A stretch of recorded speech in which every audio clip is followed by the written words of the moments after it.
The story begins thousands of years ago, long before even the pyramids of Egypt were built. At that time, there was a country called Kandak, where the people lived under the command of a king. For centuries, its people had dreamed of making their land the most powerful nation in the world. But everything changed when a king named Akhenaten took the throne. He ruled through brutality, using his army to oppress the people, and became known as the most ruthless ruler of his time. In truth, he was a master of dark magic, and his ultimate goal was to create a crown called Sabak. Once obtained, it would make him impossible to defeat. However, to create this crown, he needed a rare stone called Eternium. This was a unique, magically charged mineral found only in Kandak. He forced his own people into slavery, making them mine Eternium against their will. Whenever a slave found even a fragment of the stone, they would rush to hand it over to a watchman in exchange for a reward. But often other slaves would attack along the way, trying to steal the stone for themselves. Now we see a slave named Yao being chased and attacked as others try to take his piece of the stone. At that moment, a boy named Haru steps in and saves him, safely escorting him to a soldier. But when Yao asks for his reward,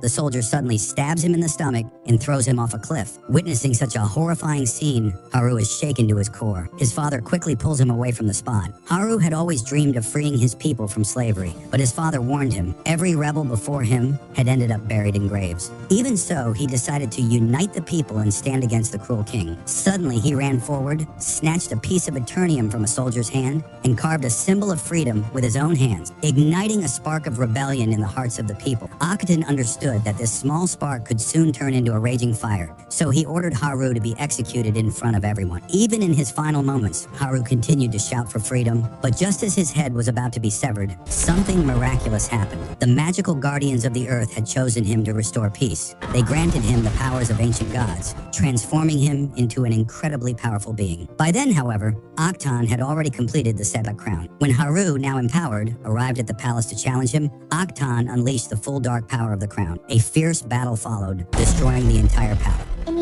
In the end, Haru emerged victorious, but before dying, Akhenaten hid the Sabak crown so that no human could ever possess it. After that day, Haru was never seen again. But according to an ancient legend, when the people of Kandak cry out in desperation, he will return and free them once more. The story then shifts to the present day in Kandak, where a foreign terrorist group called Intergang has taken control. People are required to show documents to guards just to leave the city. One day, as a van is about to be inspected, a 14-year-old boy named Shman secretly tries to cross the border on his skateboard, but he is quickly caught by a guard, who orders him to stand in line for inspection. Ammon responds angrily. Meanwhile, the guard allows a man named Karim to drive the van through. As the guard checks his wrist device, the image of a fugitive named Adriana appears. At that moment, we see that Adriana is actually hiding inside the van, while Amon walks alongside it. In fact, Amon is her son, and he wants to join her on a mission to find the Sabbath crown. However, she convinces him to go back home. Following a map, they eventually reach a mountain where the crown is said to be hidden. There, Adriana looks at a pendant given to her by her grandmother, one made from the very same Eternium stone. At that moment, Samir said that if they sold the stone in the black market,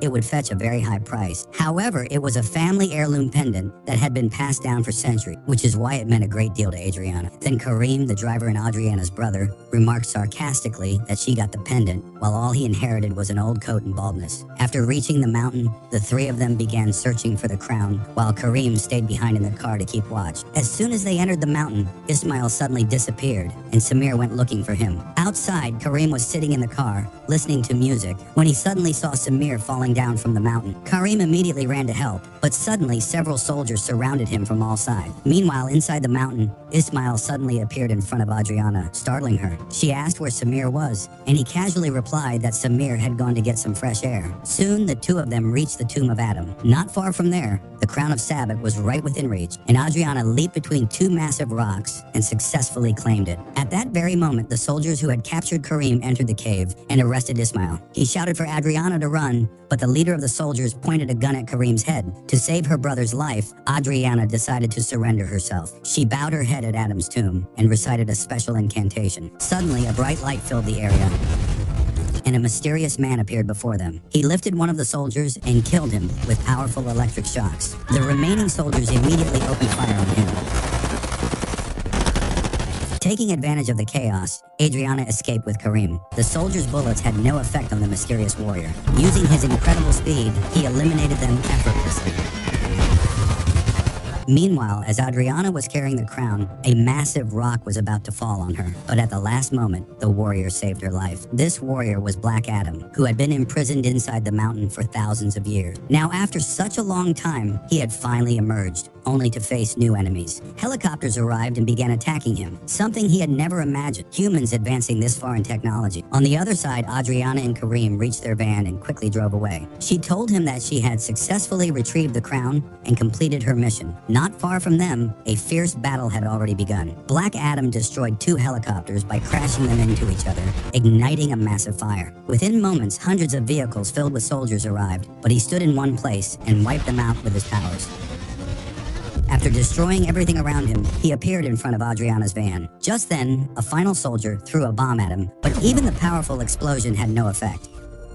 He killed the last soldier and walked away, slightly injured. Kareem sighed in relief, thinking the danger had passed. But at that very moment, due to his injuries, Black Adam suddenly fell back down to the ground. Meanwhile, Ismail was still inside the mountain when he received a call from a member of his terrorist group. In reality, he had come as an undercover agent, using Adriana to obtain the crown. However, this time his mission had failed, and now he would have to track her down and take the crown from her. On the other side, when Hawkman learned that Black Adam was alive again, he immediately ordered his team of superheroes into action. The team included a girl named Cyclone, who had the power to control wind, and a boy named Atom Smasher, who could change the size of his body. The most powerful member of the team was Dr. Fate. Soon all 3 arrived at Hawkman's mansion in the United States after being called. They were informed that they were about to embark on an international mission. Hawkman wanted them to go to Kahndaq and capture a superhuman known as Black Adam and bring him before him. This team was known as the Justice Society, and along with the others, soon boarded a super ship and set off. Hawkman explained that the ship couldn't be destroyed because its outer layer was made from a special metal. A few hours later, when Black Adam opened his eyes, he found himself in Amon's room. He got up from the bed and used his powers to heal all of his injuries. That's when he realized that 5,000 years had passed since he had been imprisoned in the mountain. Meanwhile, in the living room, Adriana was researching the valuable crown. Suddenly, she noticed some words written on the inside of it. It read, "Life itself is the path to death." At the same time, Eamon told him in his room that after he disappeared, other nations took control of Kahndaq and enslaved its people. However, the people of Kahndaq built a statue in his honor because they firmly believed that one day he would return to save them. But after hearing all this, Black Adam said he was no hero and suddenly broke through the wall and left. Now he set out to explore this new world. Amon secretly followed through a hidden passage in his room so his mother wouldn't find out. On the other side, the Justice Society ship was about to reach Kahndaq. Dr. Fate explained the plan to the team. He said that if they wanted to capture him, they would have to make him say Shazam. The moment he said it, all his powers would vanish, making it easy to capture him. Meanwhile, Amon, while running, stole a soldier's radio and sent a message to the rest of the troops that Kahndaq's champion had returned. The soldiers immediately began chasing him, but he escaped on his skateboard. Using his hands, he formed a triangle to try to signal Black Adam. However, within moments, the soldiers caught and arrested him. His mother rushed in to save him. Adriana somehow managed to convince the guards and got him released, but soon the soldiers discovered that she was also a wanted criminal. She immediately tried to escape, and at that very moment, Black Adam arrived to save them from the soldiers. Suddenly, one of the guards struck him on the head with an iron rod, but he lifted the guard and hurled him far into the air. The soldiers opened fire on him, but the champion eliminated them one by one. As he flew into the sky carrying 2 enemies, the Justice Society ship appeared right in front of him. He dropped the soldiers from the sky, and Hawkman jumped out of the ship to save them. Mid-air, he activated his suit and safely landed on the ground with both soldiers. However, his bravery was in vain, because Black Adam soon struck them with lightning and killed them. Moments later, Dr. Fate arrived and asked him to surrender himself, but Black Adam replied that before dying, he had been a slave, and now he had been reborn as a god, and he would never bow to anyone. Dr. Fate attacked him, and to distract him, created an illusion of the city from 5,000 years ago, using his mind. Seeing his old city left Black Adam stunned, and in that instant, Hawkman seized the opportunity and delivered a powerful blow. In anger, Black Adam unleashed strong electric shocks on Hawkman, and then dragged him into the air, beating him relentlessly. Dr. Fate intervened and threw Black Adam back to the ground. Now it was Cyclone and Atom Smasher's turn to attack. Cyclone used her powers to create a massive tornado and attacked him with iron rods through it, trying to trap him. But he broke free from this attack as well. Dr. Fate attempted once again to capture him. At the same time, Cyclone and Hawkman launched a final combined attack. This enraged Black Adam even more, and he unleashed all his powers at once, overpowering all his enemies in a single blow. In that moment, he believed he had already won. Just then, Adam Smasher struck Black Adam with a powerful punch that nearly crushed his ribs. But as soon as Black Adam got back up, he knocked Adam Smasher unconscious with a single blow. After that, the people around them began cheering in celebration of Black Adam's victory, and he quietly left the scene. Meanwhile, Dr. Fate told his team not to pursue Black Adam because he knew none of them had the strength to defeat him. He then went with his team to Adriana, since he had seen in a vision that the crown of Sabak was with her. However, she insisted that she didn't have any crown. At the same time, it is revealed that during the battle between the Justice Society and Black Adam, Amon had secretly taken the crown and hidden it in his bag before escaping. Later, Adriana decided to go with the team of heroes to the palace where Black Adam lived. According to an ancient legend, 5,000 years ago, Black Adam had gone to that same palace to free his people. However, members of the Justice Society claimed that he hadn't gone there to bring freedom,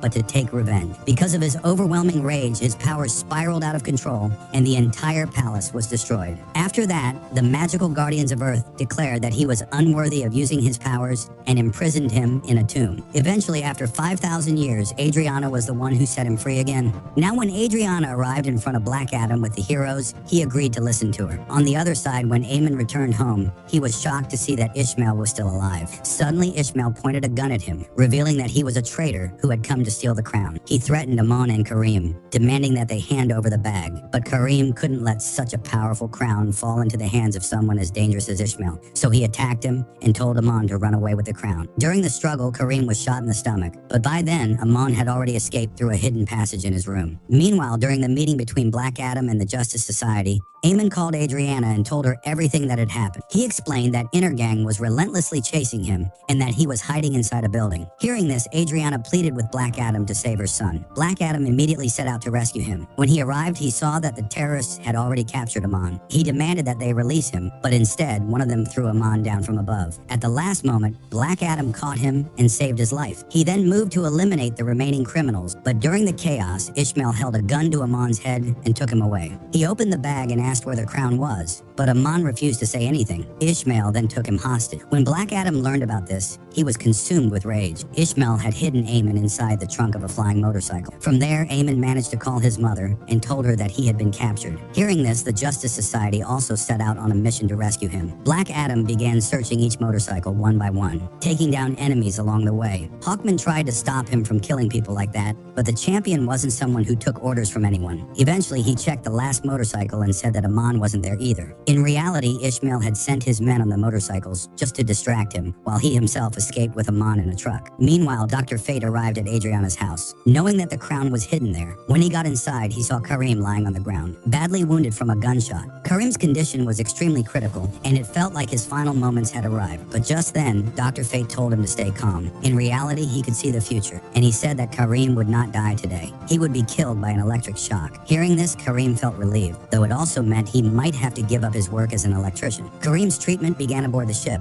and meanwhile, Adriana was shocked to see Dr. Fate in her home. He reassured her that he and his team would find Amon. Moments later, Black Adam and Hawkman also arrived, bringing along 2 Intergang thugs so that Dr. Fate could read their minds. But suddenly, Black Adam lifted them thousands of feet into the air and began interrogating them, threatening to drop them. Even after getting the answers he wanted, he threw them down anyway. Poor Hawkman somehow managed to save them from falling. Still, Black Adam had no intention of letting them live. He came at them in anger to finish them off, but Hawkman attacked him. Their intense fight completely destroyed the house, and during the chaos, Sabbath came into possession of the crown. In the end, after securing the crown, they all decided to work together so they could use its power to save Amon. They set out on their mission, but then Dr. Fate had a vision of the future. Hawkman would die in the coming battle. Revealing this, he said that they would soon have to say goodbye to each other. Soon after, they reached the Al-Hadidiyah mountain and came up with a plan to save every member of the team. When the time came, Black Adam launched a massive attack, killing hundreds of soldiers. He then faced Ishmael, but couldn't attack him because Ishmael was protected by a magical force field. The rest of the team soon arrived, and when Adriana saw a gun pointed at her son's head, she decided to hand over the crown to Ishmael to save him. After obtaining the crown, Ishmael revealed that he was the last descendant of King Akton. With the crown in his possession, he was ready to become the next ruler of Kahndaq. He then read the inscription on the the crown, activating his protection, and fired at Amon. But at the last moment, Black Adam used his super speed to save him before the bullet could hit. By this point, Black Adam's anger had become uncontrollable once again, unleashing his full power and destroying the entire mountain. Fortunately, Adriana and Amon survived thanks to the Justice Society's protective barrier, but Amon now needed urgent medical attention. Meanwhile, Adam's smasher found the crown on Ishmael's burned body and brought it back to the ship.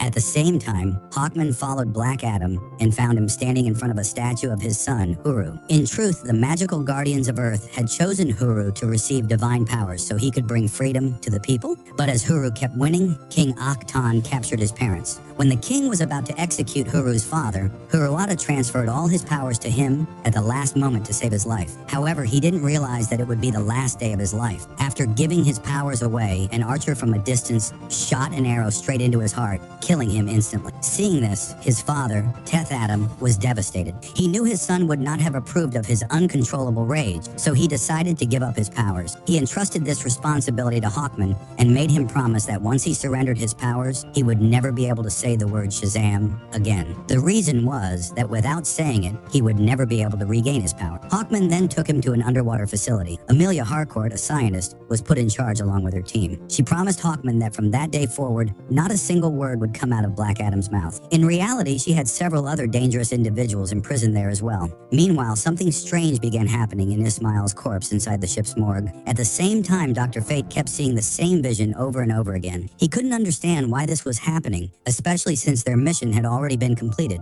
Dr. Fate feared that if Hawkman died, the Justice Society would soon fall apart. On the other side, after Ismail's death, Adriana couldn't understand how they had defeated him so easily. Then she remembered the inscription on the crown, which meant, "Life is the path to death." However, before dying, Ismail had recited the reverse incantation, "Death is the path to life." Adriana quickly flipped the crown and realized that reading the reversed incantation with the crown inverted would also come true. That's why Ismail had said those words before dying. She finally understood that his plan all along was for Black Adam to kill him so that he could be resurrected and seize the throne of Kahndaq. As soon as she figured it out, the crown suddenly disappeared, and Sabak rose from the depths of the sea. At that very moment, Hawkman launched a missile attack at him, but Sabak destroyed their ship. The Justice Society then decided to work together to stop him from claiming the throne, because if he succeeded, no one would be able to defeat him. With the help of his teammates, Hawkman managed to injure Sabak.